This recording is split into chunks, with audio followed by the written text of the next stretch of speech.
Well, I hope the sound quality is okay. I recently added some Tab performance exhaust mufflers with the zombie baffles, and it is loud and I like it.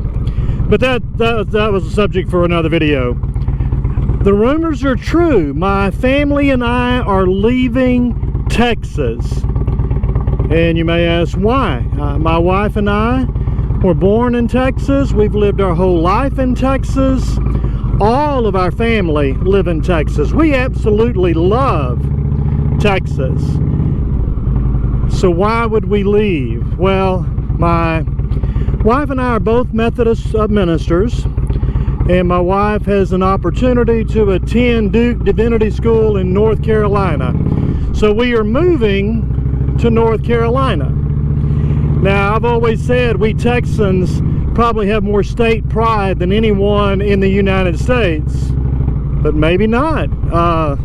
I've been to North Carolina on a trip already up there. I'll be pastoring a church, a Methodist church there in North Carolina, in a little community called Timberlake, just north of Durham, south of Roxborough. And I've got to meet many of the church members up there, and I can tell you, they probably run a race with us on state pride. The folks in North Carolina love their state, as they should. So I think that's a good thing. And so it's always bittersweet as a pastor, a Methodist minister, when we move, because we desperately miss the people that we move away from. But we get to our new place and we fall in love with a whole new congregation, and it's good, and this is going to be a new adventure for us. Again, we've always lived in Texas. I've never moved this far. We're moving over 1,100 miles, and yeah, that'll be a whole new experience. Some subtle cultural differences I think we'll experience. Of course, Texas is in the south. North Carolina is still kind of considered part of the south, has that southern charm, southern hospitality. They definitely have here's the plane flying over. They spray the rice fields and spray for mosquitoes here. I'm not sure if that was the mosquito plane or the crop duster. So I've lost where I was at. The accent, they definitely have a North Carolina accent, but I certainly have a Texas accent. I don't realize how pronounced my Texas accent is till I go back and watch some of these videos. I remember the first time I watched one and I used the word tall, and I didn't realize, oh my goodness, I dragged that word out, tall. I said something about my wife and I are both tall.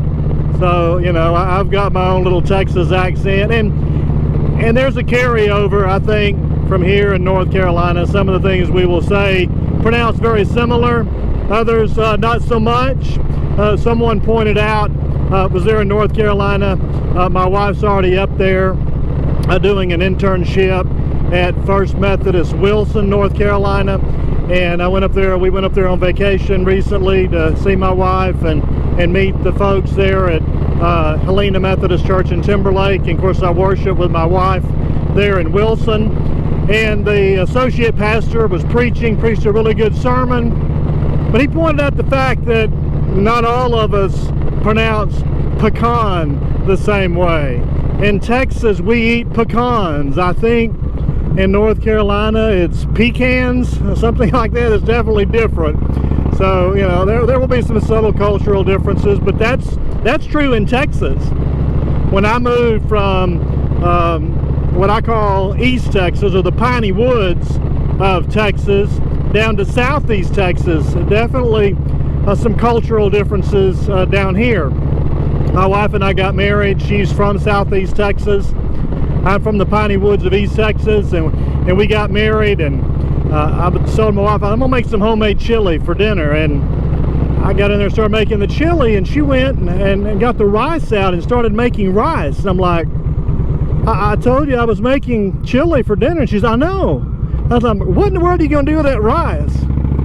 She said, I'm gonna put the chili on the rice. And I said, you gotta be kidding. When I grew up, we didn't eat rice. We ate potatoes every night. But now, when I make homemade chili, I ask my wife, now you are going to make some rice, aren't you? Same thing with beans. Where I'm from, we ate beans and cornbread, not beans and rice. So I'm eager to see what kind of subtle cultural differences we'll have to get to experience in North Carolina. But again, it's bittersweet. You know, when we move, you know, we miss folks, but it's also exciting.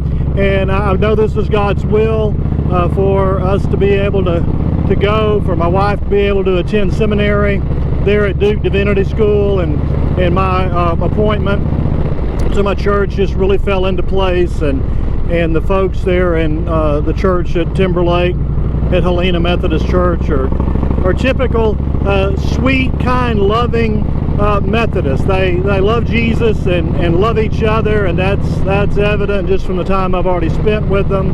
Of course, a little over a week we will actually be heading that way with a U-Haul truck loaded down with furniture, and I'm used to loading one day and unloading the next, but moving this far, it won't be a moving day, it'll be a moving week. I'm going to leave here on a Monday morning, take my truck and my motorcycle on the trailer up to North Carolina, arrive there on Tuesday. My wife and I will fly back on Wednesday because she's already up there, and my wife will be driving the family car to North Carolina with our two younger children, and I'll be driving the U-Haul truck with my 15-year-old and 16-year-old, and we'll pull out on Friday. Excuse me, we'll load on Friday, pull out on Saturday, arrive there probably late Sunday, because I don't think that U-Haul truck will go very fast, loaded down. We'll unload on Monday, turn the truck in, so it will literally be a moving week. But again, that's just, you know, part of the experience, especially moving this far. I know many of you, I'm sure, have moved multiple states away. So if you've moved from your beloved home state, comment down below. What was that like for you to, you know, move away from family and friends? Of course, it's much easier to stay in touch with people in our modern time than it was, you know, not too many years ago with social media and all those wonderful things. But yeah, again, if you've experienced a multi-state move, and I know many of you have, you know, comment down below, and you know, keep us in your thoughts and prayers during this this time of transition. And thanks for tuning into the channel. Be sure and like and subscribe.